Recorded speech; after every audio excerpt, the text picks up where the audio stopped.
The Pangil Bay Bridge project of the Department of Public Works and Highways was approved by the National Economic and Development Authority Board on May 19, 2015. The project involves the construction of a bridge across Pangil Bay, connecting the city of Tangub in Misamis Occidental and the municipality of Tubod in Lanao del Norte.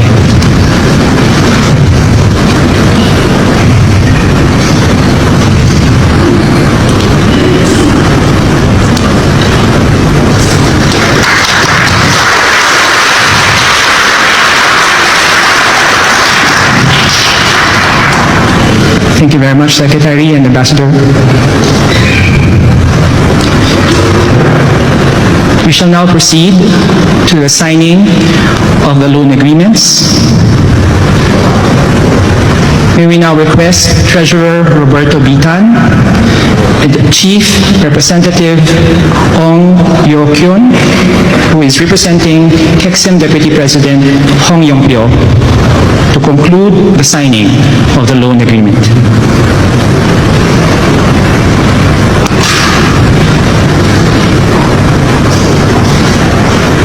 The Pangil Bay Bridge project has an approximate total cost of 4.86 billion pesos, of which 4.27 billion is to be funded through the Economic Development Cooperation Fund of the Republic of Korea, and the remaining 586 million will be funded by the government of the Republic of the Philippines.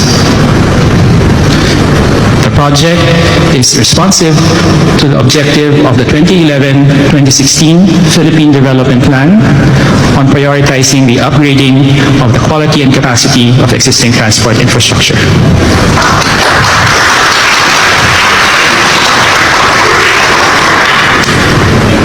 Trending ngayon sa social media ang Pangil Bay Bridge. May mga daily sheets na nagpo-post ng video at pictures ng tulay, sabay sabi na, "Salamat PRRD." What? Salamat PRRD? Si PBBM ang Pangulo ng Pilipinas ngayon. At ang Pangil Bay Bridge ay isa sa kanyang mga priority projects. Kung titingnan mo ang listahan ng 194 flagship projects ni PBBM, ang Pangil Bay Bridge ay nasa number 40 sa kanyang priority projects. Pero sige, suriin natin kung paano nga ba nagawa at natapos ang tulay. Mga kaibigan, ginawa ang feasibility studies ng tulay ng DPWH noong 1998. Sa panahon naman ng dating Pangulong Aquino, noong 2014 ay nagkaroon ng proposal na ang proyektong Pangil Bay Bridge ay dapat nang simulan. Ang layunin ng proyekto ay pagdudungin ang municipality ng Tubod sa Lanao del Norte at ang city of Tangub in Misamis Occidental. Upang paikliin, ang travel time mula sa 2.5 hours ay magiging 7 minutes na lamang. Ang kaibigan, ipinagmalaki pa nga ni dating Pangulong Noynoy Aquino ang proyektong gagawin nang siya ay bumisita sa Tangub City, Misamis Occidental noong September 9, 2015. Noong April 28, 2016, ang Pangil Bay Bridge projects ng Department of Public Works and Highways had finally concluded the signing of loan agreement with the Export-Import Bank of Korea Economic Development Cooperation Fund at the Bureau of Treasury Intramuros, Manila. So, ibig sabihin na kaibigan, nagpirmahan pala noong 2016, April 28, sa panahon pa yan, ni Pinoy. Diba? Signed the agreement, 4.859 billion loan to finance the implementation of the Pangil Bay Bridge with the DPWH as the implementing agency. So, ibig sabihin, nag-start pala talaga ito sa panahon ni Pinoy. With an estimated cost of 4.859 billion, ang 4.859 billion pesos ay popondohan ng KEXIM-EDCF, habang ang kulang na 587 million ay kukunin naman sa national budget ng Pilipinas. Natapos ang termino ni Pinoy, ngunit hindi naumpisahan ang proyekto. Pero ang kagandahan lang kasi nakaready na lahat. May feasibility studies, andyan na ang plano, at andyan na rin ang pondo. Kaya ang dapat gawin na lang ng next administration ay ipa-implement at ipatayo ang tulay. Ayan na nga mga kaibigan, fast forward tayo sa panahon ni Duterte. Ang groundbreaking ay naganap noong 2018. The groundbreaking ceremony for the bridge took place in 2018 under the Duterte administration, but construction did not begin until 2020. The delay in construction sparked accusations of corruption, with critics alleging that the Duterte administration used the project for personal gain and diverted funds for other purposes. The pandemic was used as an alibi to further delay the construction, with claims of insufficient funding surfacing. Sa madaling salita, pinagpatuloy ang construction ng tulay noong 2020. Ngunit nahinto na naman at ang deklarasyon ng Duterte administration ay hindi na kayang tapusin ang tulay dahil sa kakulangan ng pondo. In short, naubusan po ng pondo. Makikita nga po sa update ng larawan, noong 2022 ang itsura ng tulay. Halos wala pa talagang natatapos ang Duterte administration. Pero naubos na ang pondo. Paano nangyari yun? Naubos ang pondo pero hindi natapos? At dahil dyan mga kaibigan, nakatenga ang tulay at hindi man lang nag-effort na hanapan ng pondo. Biruin mo ha, ipinatayo mo na pero itinenga mo pa dahil naubusan ng pondo. Hindi ka man lang naghanap. Irresponsable. Nangama po si PBBM sa pagkapangulo ng Pilipinas noong 2022 ay pinangako niyang tatapusin ang mga malalaking proyektong nakatenga sa Mindanao. Sinama ni PBBM sa kanyang mga priority projects ang mga malalaking tulay sa Mindanao na napabayaan at hindi inasikaso ng dating admin. Kasama na dyan ang Panguil Bay Bridge. Matatanda ang sinabi ni Amy Duterte na wala daw pera ang Marcos administration para sa infrastructure projects. May mga bumabatiko sa ating Pangulo na bakit daw may pang-ayuda pero walang pera para sa infrastructure projects. Napahiya ang mga kritiko ni PBBM dahil inatasan ng ating Pangulo ang kanyang economic team na maghanap ng pera upang pondohan ang tulay. Sa kabila ng napakaraming problema ay hindi sumuko ang ating Pangulo na gawin at tapusin ang tulay. Dahil naniniwala siyang kailangan ito ng Tagalanaw at Misamis Occidental. Paano nga ba matatapos ang Panguil Bay Bridge? Gayong ang tulay ay nagkakahalagang 8.3 billion at ang 4.859 billion ay naubos na ng past administration. Bakit ganun? Diba sa feasibility studies at loan agreement sa Noynoy Aquino administration ay nasa 4.8 billion lang ang halaga ng tulay? Bakit ganun? Bakit biglang lumaki? Alam ko na. Kasi diba, sa paglipas ng ilang taon, no, hindi naman kasi kaagad nagawa ang tulay. Lumipas pa maraming panahon eh. So, syempre, nagbabago mga kaibigan ang presyo ng bilihin. Diba? Yan. Kaya, yung tulay, kulang na yung pondo. Diba? Pero kung nagawa lang sana, naumpisahan at nagawa lang sana, maaaring pasok pa rin yung budget. Kaso hindi nga nagawa, di ba? So yan mga kaibigan ha, sa madaling salita, ang Marcos administration ay kumausap ng mga partners at stakeholders upang matugunan ang kulang na pera. Dahil dyan ay tuloy-tuloy ang construction ng tulay dahil sa political will ng ating Pangulong BBM.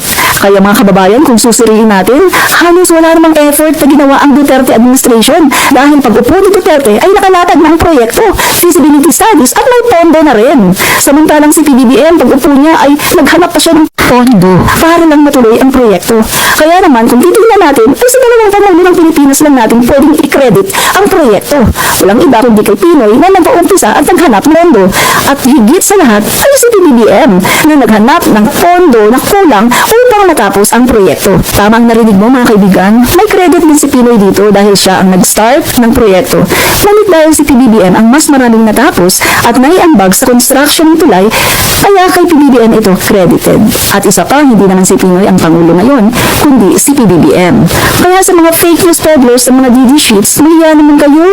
Wala nang ambag si Duterte sa proyekto, tapos aangkinin nyo.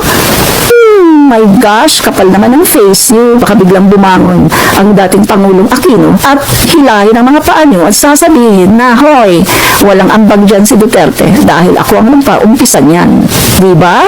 Kaya mga kaibigan, between the three presidents, mas marami pang nagawa si Pinoy kaysa kay Duterte. At si Pinoy, siya ang nagpa-start, naghanap ng pondo para sa tulay. Pagdating naman ng Duterte, nakalatag na lahat. May feasibility studies, may plano, may pondo na rin. So, ang dapat niyang gawin ay ipa-implement na lang, construction ng tulay. Pero hindi pa niya nagawa. Pagkatapos, ubos lahat ang pondo, pero ganun lang ang nagawa niya. At dahil meron political will ang ating Pangulo, BBM, kaya mga kaibigan, natapos talaga ang tulay. At ngayon, ang convenient ay tinatamasaan ngayon ng mga Tagalanao at Misamis Occidental. Kaya sa mga Tagalanao at Misamis Occidental, etong tandaan nyo, ang tulay na yan, magtatawag natin na proyekto ng dalawang Pangulo ng Pilipinas. Si Pinoy ang nagpaumpisa at si PBBM naman ang nagtuloy at nagtapos. Kaya mga kaibigan, nakakahiya kayo mga Duterte dahil ang totoo, wala namang effort si Duterte dyan, wala naman siyang ambag dyan. Diba? Yun ang katotohanan mga kaibigan. Real talk lang. Tingnan nyo, etong itsura ng Pangil Bay Bridge noong June 2, 2022. Panoorin niyo mga kaibigan ang isang post ng Province of Lanao del Norte. Dito niyo makikita ang katotohanan.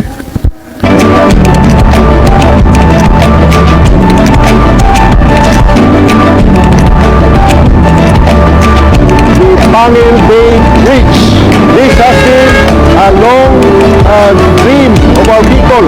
The bridge would be instant massive economic activity and development within region 9, 10, and 12. It can be very easy, convenient, and safe for our people here. Nakita niyo na mga guys, ganyan ang itsura ng Pangil Bay Bridge noong June 2022. Wala pa talagang itsura at hindi mo mahahalata na tulay ang pinapatayo dahil talagang wala pang itsura. So ayan mga guys, kitang-kita na natin. At pagkatapos niyan mga kaibigan ay pahinto-hinto pa rin naman ang construction ng tulay. At yun nga, hanggang sa nagdeklara na ang gobyerno ni Duterte nung papalapit na siyang matapos sa kanyang administrasyon, nagdeklara na siya mga kaibigan na wala na daw pondo, hindi na mapupunduhan yung tatlong malalaking proyekto sa Mindanao. Kasama na yung Pangil Bay Bridge. Kaya mga kaibigan, kung titingnan natin, ay hindi naman yan may pagpapatuloy at hindi yan ngayon mapapakilabangan ng taga Misamis Occidental at Lanao kung hindi dahil sa political will ng ating Pangulo, BBM. So tingnan po ninyo, ayan po ang itsura ng Pangil Bay Bridge noong 2022. Panguil Bay Bridge, from corruption to determination. The Panguil Bay Bridge, a 3.77-kilometer sea-crossing bridge connecting Tangub City and Misamis Occidental and Tuba Town in Lanao del Norte, has been a long-awaited project for the Philippines. The bridge's history is marked by delays and accusations of corruption, with the Duterte administration facing criticism for its slow progress on the project.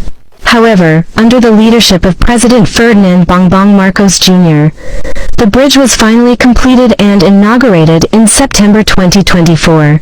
The Panguil Bay Bridge project was first proposed in 1998. However, the project faced numerous delays and challenges, including funding issues and bureaucratic hurdles. The groundbreaking ceremony for the bridge took place in 2018 under the Duterte administration, but construction did not begin until 2020. The delay in construction sparked accusations of corruption, with critics alleging that the Duterte administration used the project for personal gain and diverted funds for other purposes. The pandemic was used as an alibi to further delay the construction, with claims of insufficient funding surfacing. A new era of progress. President Marcos Jr. inherited the Panguil Bay Bridge project in 2022, with construction barely underway. Despite facing funding constraints, his administration demonstrated political will and commitment to completing the project. The Marcos administration tapped stakeholders and government partners to secure necessary resources and expedite the construction process. The bridge was eventually completed in 2024, significantly reducing travel time between Misamis Occidental and Lanao del Norte from over 2 hours to just 7 minutes. The completion of the Panguil Bay Bridge is seen as a testament to the Marcos administration's commitment to infrastructure development and its ability to overcome obstacles. The Panguil Bay Bridge, a symbol of progress.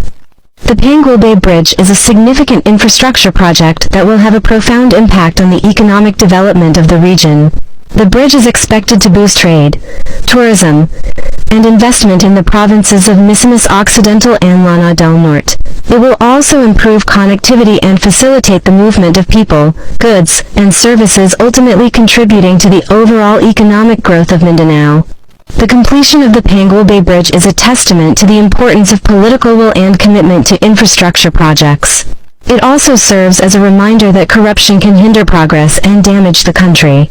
The Marcos administration's success in completing this long-delayed project is a positive sign for the future of infrastructure development in the Philippines. The Panguil Bay Bridge is a symbol of progress and a testament to the Marcos administration's commitment to infrastructure development. The project's history is a reminder of the challenges that can arise in the implementation of large-scale infrastructure projects, including corruption and bureaucratic hurdles. However, the bridge's completion also demonstrates the importance of political will and the ability to overcome obstacles. The Panguil Bay Bridge is a significant achievement for the Philippines and will have a positive impact on the economic development of the region. Thank you, President BBM. Because when a president is honest and serious about work, projects get completed quickly. Remember that a project that is not completed is a waste of time, financial resources, and energy. It is a totally wasted project, because it is possible to deteriorate when there is a typhoon and other disasters. That's why we cannot credit the Panguil Bay Bridge to the Duterte administration, because he only used the project for his personal gain, leaving it incomplete and not useful at all. This is a clear example of how corruption can hinder progress and damage the country. Thanks PBM for your determination to finish this bridge. Wow!